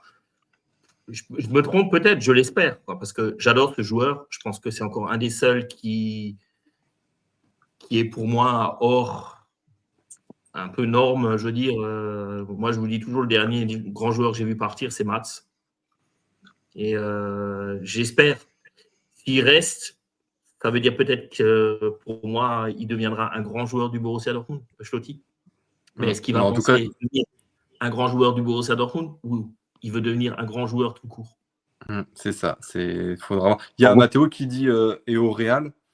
Donc, est-ce que la marche serait pas déjà trop haute pour le Real? Le Real. Non. Moi, je pense pas que la marche est trop haute. Ouais, malheureusement. Pour Schlotti, oui. Non. Si tu as Rudiger au Real, tu peux mettre Schlotti. Hein. Bah, oui. Surtout que le Rudiger prolongera pas au Real. Voilà. Ouais. Et au Bayern, que fera Upamecano? C'est ça. Alors, tout peut être bien. C'est des chaises musicales. Ouais, ça peut être des chaises musicales. Tu vas peut-être aller voir Upamecano au Real, et alors peut-être Schlotti va aller au Bayern. Il faut qu'il trouve un défenseur central, le Bayern, de toute façon. Mais, et Rudiger va revenir au Borussia Dortmund. Qui ça? Rudiger. Are you serious? Alors là, je prends mon abonnement à Schalke, quoi, hein, tout de suite. Hein. Rudiger, il est dépassé depuis 4 ans, là, c'est bon, quoi. Mais c'est vrai que voilà, vous l'avez dit, ça va être un peu les chaises musicales. Tout va dépendre de la prolongation de Upamecano, de Dayot. Dayo. Otayo. Oh, pardon, excusez-moi. Tata-yo-yo, ouais. C'est pas Guillaume qui disait lors de l'émission qu'il avait rencontré la famille d'Upamecano et qu'il appelait tout le temps Dayot. Et en fait, c'est Dayo. Donc voilà, c'était drôle aussi. Kylian, du coup, pour clôturer Schlotti, toi, qu'est-ce que t'en penses? Bah, Schlotterbeck, j'en ai déjà parlé la dernière fois. Je vais pas vous refaire son radar statistique, mais en gros, tout est ouvert. Il est top 10% partout, dans toutes les catégories. C'est pour moi un des meilleurs défenseurs de la planète. C'est le meilleur joueur de Dortmund, qui mérite le meilleur salaire du club, qui mérite le brassard de capitaine. Il va avoir 26 ans le 1er décembre. T'es plus un jeune à 26 ans. T'as besoin maintenant de franchir la marche d'après. T'as besoin d'être le patron en équipe nationale parce qu'il y a personne d'autre que toi. Il te reste 1 an et demi de contrat. Maintenant, j'ai envie de dire, c'est de bonne guerre quand tu vois un profil comme ça qui arrive à la fin de son contrat dans un club qui ne gagne jamais rien. Bien sûr que t'attires tous les clubs de la planète, tu vois, c'est normal. J'ai vu des rumeurs plus ou moins fiables qui commençaient un peu à surgir de l'intérêt de Kovac pour certains défenseurs centraux qui voudraient dire que Schlotterbeck s'en va. Non, Schlotterbeck s'en va pas. C'est Zule qui s'en va, c'est Chan qui s'en va, c'est Anselmino qui s'en va. Bien sûr qu'il faut recruter les défenseurs centraux, tu vois. Je suis assez confiant sur la prolongation de Schlotterbeck parce que j'ai envie de croire au projet Kovac, en fait. Et j'ai envie de croire que ça peut être ce visage-là qui portera le club et le brassard sur 2 ou 3 ans. Maintenant, s'il signe au Bayern, je suis pas étonné parce que le Bayern a besoin d'un défenseur gaucher qui plus est. S'il va en première ligue, le problème de la première ligue, c'est que les postes de défense sont très vite bouchés dans les top équipes. Je veux dire Van Dijk, Konaté, Gabriel, Saliba. Alors à Chelsea, tout le monde est blessé. Mais même à City, tu vois, tu prends Stones, tu prends Guardiola, tu prends Ruben Diaz, c'est que des top noms. Je pense que Schlotterbeck, à ce stade-là de sa carrière, il va avoir besoin d'un temps de jeu garanti. Je vois pas de top club en Angleterre capable de lui offrir, en tout cas mieux que Dortmund et mieux que le Bayern. Donc je pense que avec la vidange salariale qu'on va avoir à l'été là, 2026, ça me paraît logique et honnête de la part de Kehl de au moins doubler son salaire. Et je pense que la volonté du joueur serait d'y rester. Donc je suis plutôt en accord avec Vincent, peut-être pas 80%, mais je pense un bon 70% qu'il restera au club, quoi. Ouais, c'est clair qui. Vas-y, Franck. Non. Non. Il me fait des feintes à chaque fois, j'ai l'impression qu'il va parler. mais oui, après, c'est vrai qu'il y a tout un contexte et tout. Il se plaît au club, il est une entité au club, il est aimé par les supporters. Il peut avoir ce brassard de capitaine qui, au final, porte déjà parce que Emre Can, on ne sait toujours pas quand est-ce qu'il va revenir. Donc, un joueur qui fait. On ne sait pas trop ce qu'il fait actuellement. Mais voilà, après, ça sera à lui de réfléchir. Comme tu l'as dit, Kylian, il a 26 ans. Il est quand même dans un point culminant de sa carrière de dire soit je reste et je continue et je serai un symbole de Dortmund, soit je vais voir maintenant autre part dans un club. J'espère voilà, que ça ne sera pas le Bayern parce que ça serait encore un crève-cœur et pour tout le monde. Mais bon, on verra, ça devrait sûrement bouger dans les prochains mois et voir un peu ce que ça donnera. Ok, on enchaîne brièvement aussi sur le match contre Copenhague qui nous attend ce mardi. Donc Youssoufa. Voilà, on va revoir deux anciens avec Moukoko et le deuxième c'est Delaney, si je dis pas de bêtises. Oui, Thomas. Voilà, donc deux joueurs qu'on aura l'occasion de voir jouer, j'espère. En tout cas, bon, on se déplace quand même contre une équipe qui n'est pas dans la forme, sa plus grande forme actuelle, quand même, qui enchaîne avec, je crois que c'est un match nul et 2 défaites sur les 3 derniers matchs. Donc voilà. Donc, après, moi, je ne connais pas plus que ça ce championnat. S'il y en a un qui suit un peu plus et qui veut donner un avis sur voilà, c'est ça. Il y a énormément de blessures en fait dans l'effectif de Copenhague. Leur latéral droit titulaire, Weskas, il est blessé. Au milieu, Maatson est blessé. Weskas. Weskas. C'était sûr. Leur relayeur Magnus Maatson, il est blessé. Thomas Delaney, il est blessé comme d'habitude. Du coup, on le verra pas alors. Voilà. Oh merde. El Younousi, il est blessé. Cornelius, il est blessé aussi. Donc bon, ils font face à une certaine pénurie de personnel aussi. Il y a quelques bons joueurs. Hein. Moi, franchement, de ce que j'ai vu de leur match, c'était contre Leverkusen, je crois, le match que j'ai vu. Ouais. Franchement, c'était plutôt bon. C'était même assez inattendu. Mais ouais, là, c'est compliqué pour eux. Évidemment, tu vas au Parken pour les 3 points. Oui, je pense je pense qu'il n'y a personne autour de cette émission qui va me dire qu'on y va pour faire un match nul. Ah, Franck? Non. Ah, Joël aussi. Regardez, ça dépendra de l'envie, mais avec la musique de la Ligue des Champions, on connaît tous le Borussia Dortmund en mode Ligue des Champions. Hein.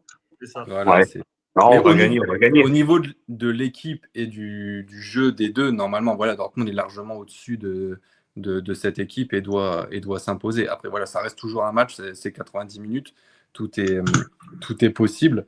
On les a rencontrés 4 fois, donc on a 3 victoires et un nul de notre côté. Et chez eux, on avait fait en 2001 une victoire 1-0 et en 2022 un match nul 1-1 avec un but de Hazard. Donc voilà, pareil, faudra... c'était un hasard ce match nul, bien sûr. Mais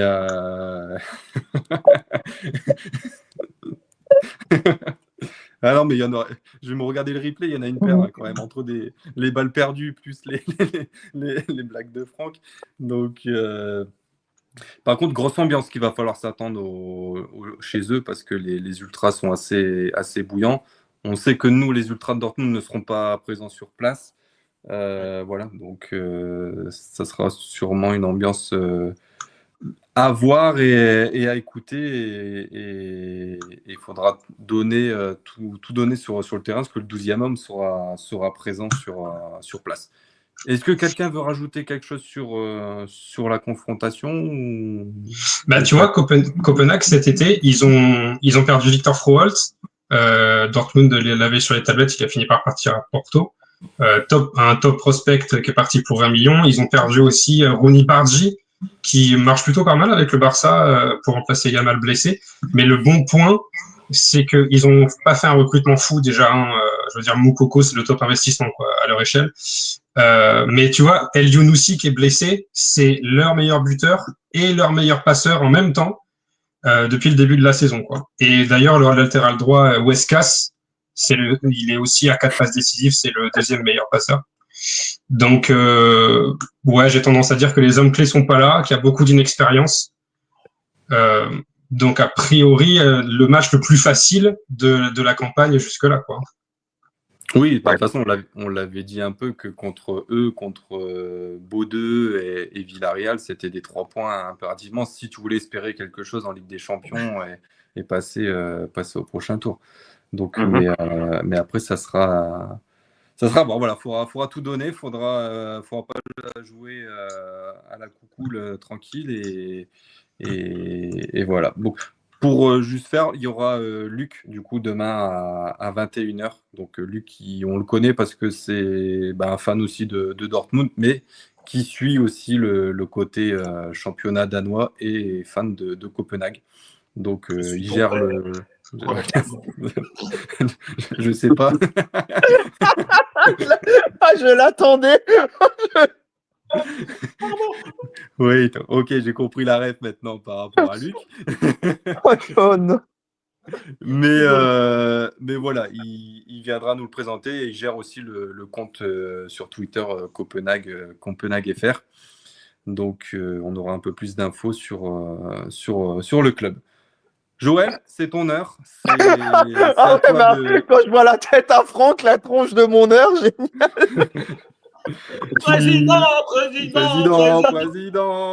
Oh là là. Voilà, donc voilà, on va parler un peu du seul fan club qui existe en France par rapport à Dortmund. Donc on est les Gallische Jungs officiels, bien sûr, reconnus par le club. Donc je mets un peu la petite image de notre sticker. Oh, quelle technologie! T'as vu? Paf, ça arrive. Oh là là là là! Je suis pas encore à la pointe, mais ça viendra un jour. Donc voilà, Gallische Jungs, vous pouvez nous retrouver aussi sur les différentes plateformes Facebook, X et Instagram, pardon, pour suivre l'actualité et tout ce qui est dit. Et maintenant, je vais laisser la parole à Monsieur le Président. Non, mais en fait, on aurait pu laisser le logo parce que je voyais pas la tête à Franck et j'arrivais à rester sérieux parce qu'en fait, ça me le cachait. C'était voilà, c'est parfait.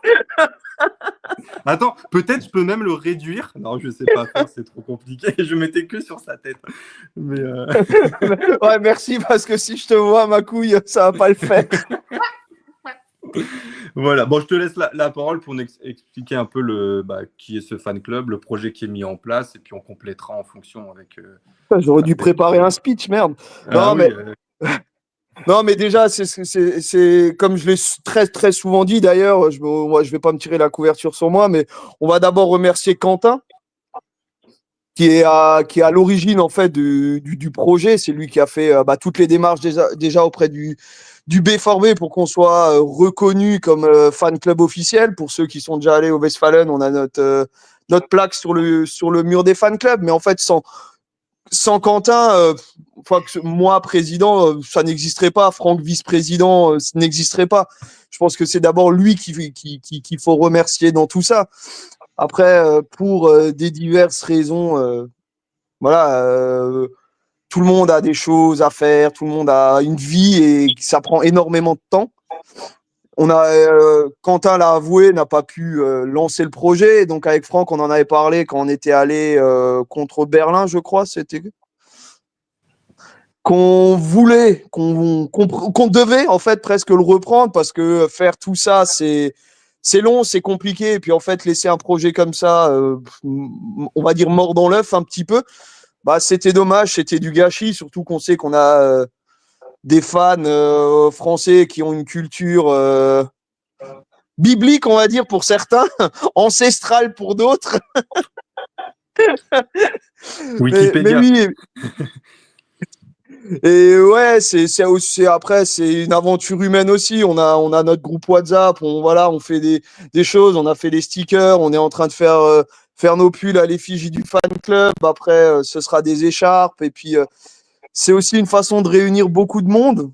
Enfin, j'espère en réunir beaucoup. C'est un peu le projet derrière, d'en faire quelque chose de grand avec des fans, des vrais, qui ont une culture allemande, on va dire, parce que la culture française en matière de football, parfois, c'est pas la même qu'en Allemagne.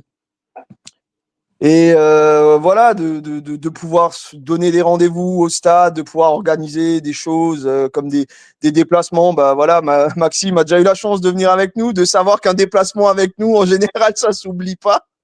Je suis encore choqué. Hein. Et encore, toi, tu as vu Franck habillé, moi, je l'ai déjà vu torse nu, c'est déjà allez, plus... encore un bip de plus, mais un bip, Maxime, sur la vidéo.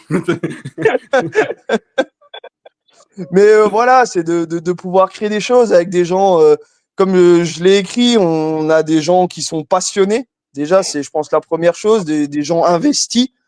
C'est très, très important pour réussir à faire quelque chose, parce que de toute façon, c'est comme tout. Moi, président, voilà, pour moi, c'est un titre. Je suis fier, hein, attention, mais sans les autres, on n'est pas grand-chose. Et ça, c'est comme dans la vie, en fait, que sans les gens, il n'y a rien qui avance. Hein. N'est-ce pas, Franck? Bon, on l'a perdu. Ah bah attends, il est 22h30, c'est dodo. Papy est au lit. Jacques Chirac, il est au lit. Hein, Je suis de retour. Je veux bien. Voilà. C'est la pan. C'est pas bien de parler des vieux comme ça. Hein. mais voilà, ouais, c'est vrai qu'il y a, voilà, il y a un beau projet qui est mis en place avec un beau bureau qui gère tout ça avec du coup ici on a Joël en tant que président, vice-président Franck, Bruno et Jordan et également moi sur les réseaux sociaux. Donc voilà, le but est de faire vivre vraiment ce fan club. Il est déjà reconnu par le club. Donc voilà. Juste peut-être une petite question, c'est s'il y a des personnes qui veulent nous rejoindre, comment ils font? Alors, en fait, il faut faire une demande sur les réseaux sociaux ou sur notre boîte mail qu'on a. Et après, en fait, il faut, comment dire pour pas paraître. Il faut, déjà faire une lettre de présentation pour dire qui on est, combien de temps on est, fan du B4B. Peut-être que la chance, on a peut-être rencontré certains, hein, parce qu'on a déjà rencontré beaucoup, beaucoup de monde. Et faire une demande, et après, on l'étudie, on se rencontre, et après, on a un vote avec tout le bureau qui valide ou pas les demandes. Et après, on ne connaît pas tout le monde, heureusement, parce que la chance, hein, Vincent, on le connaissait il n'y a pas très, très longtemps. Hein. Tout à fait. Donc, preuve qu'il y a des gens qui sont pas loin. En plus, bon, voilà, pas de chance pour lui. Il vient d'une région voisine.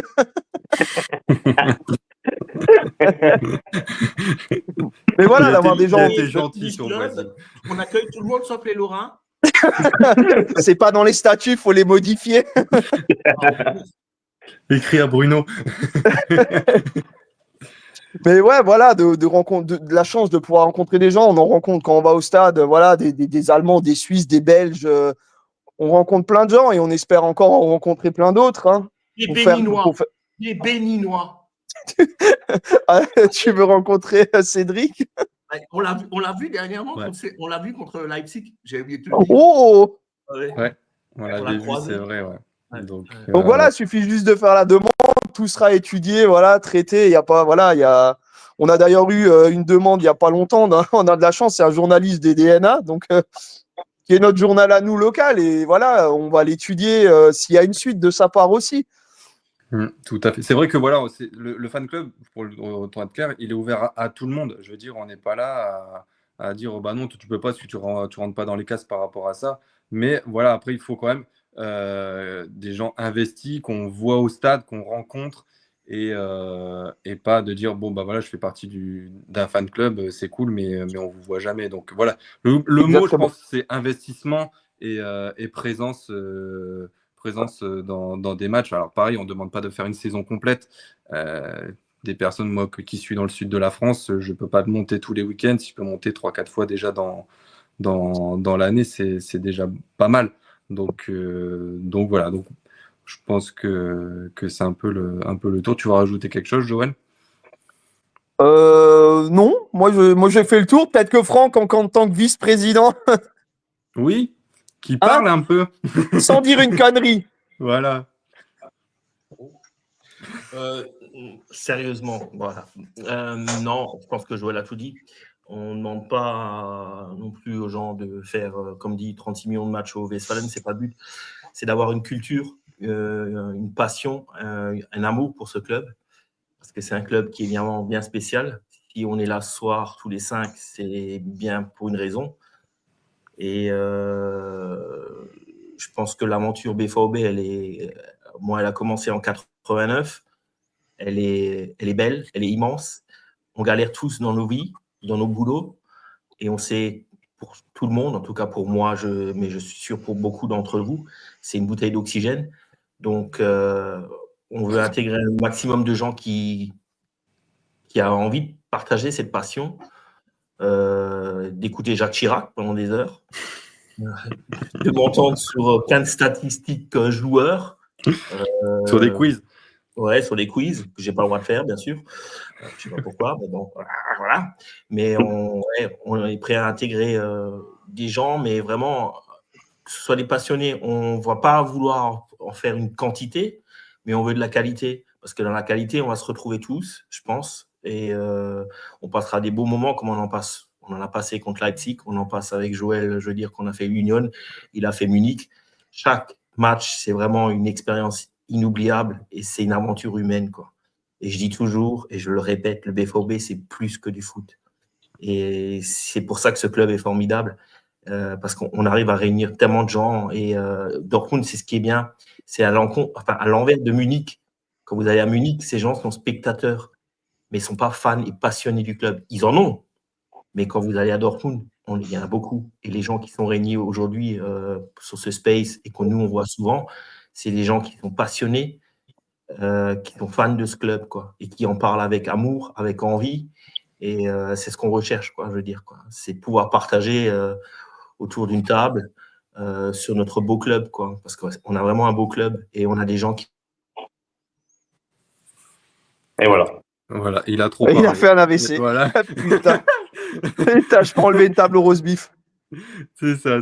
Il y a Erwan qui dit est-ce qu'il faut parler allemand pour rejoindre le fan club? Bah non, je veux dire, il n'y a pas besoin de parler allemand. Je pense que la majorité, même qui sont dans le fan club, ne parlent pas tous allemand. Donc non, c'est pas obligatoire. Ça, si plus... Ophélie savait parler allemand, je le saurais. Donc. Mais voilà, c'est de la régularité, de l'investissement et de quelqu'un qu'on peut voir. Ich bin die Achter, Frank ist da, ja, wunderschön, ja, Je venais juste de dire, fallait pas parler allemand pour le fan club. Le gros cliché qui arrive. Donc voilà, bon bah écoutez les gars, on a fait un peu le tour. Si vous voulez plus d'infos, vous contactez soit directement moi, sinon le fan club, ils ont leur plateforme aussi. Moi, si vous arrivez chez moi, je redistribue vers Joël. Et dans tous les cas, vous aurez toujours une réponse de notre part, c'est le but. Mais voilà. Écoutez, Joël, déjà, puis beaucoup d'être venu et pour ta présence. C'était. Mais je vous en prie. Cool. Merci, Mon Altesse. Et puis, mes trois compères, merci encore à vous pour la présence. Donc, je vous donne rendez-vous demain soir à 21h. Attention, c'est pas 20h, c'est 21h pour la présentation du FC Copenhague. Et puis, J'ai juste un truc à dire, Max, s'il te plaît. Oui. Ça fait 1h35 là qu'on est en live. Tu as lancé ton live un dimanche soir à 21h. Oui. Donc ça veut dire déjà que tous les 4, vous avez préféré venir ici plutôt que mater un film avec votre femme ou quoi, et qu'il y a des gens qui nous écoutent et qui ont fait cette démarche-là, d'avoir pris le temps un dimanche soir de nous écouter nous pendant plus d'1h30 plutôt que passer du temps peut-être avec leur famille ou mater une série ou je ne sais guère. Donc merci à vous et merci à toutes ces personnes qui nous écoutent aussi tard un dimanche, quoi. C'est vrai que des fois j'oublie un peu de remercier les gens qui étaient sur place. Donc tu as très bien fait, Kylian. Donc il y avait Mathéo, il y avait Val, il y avait Rolls-Royce, il y en a plein qui étaient là, qui nous ont écoutés. Donc voilà, super émission. Comme d'hab, on a bien rigolé. Et Franck, je vais te laisser le mot de la fin. Je pense que tu vas nous faire une petite fin à la Jacques Chirac. Et moi, je vous dis bonne soirée à tout le monde. Français, bonsoir. Allez, ciao, bonne soirée. Allez, ciao. Ciao.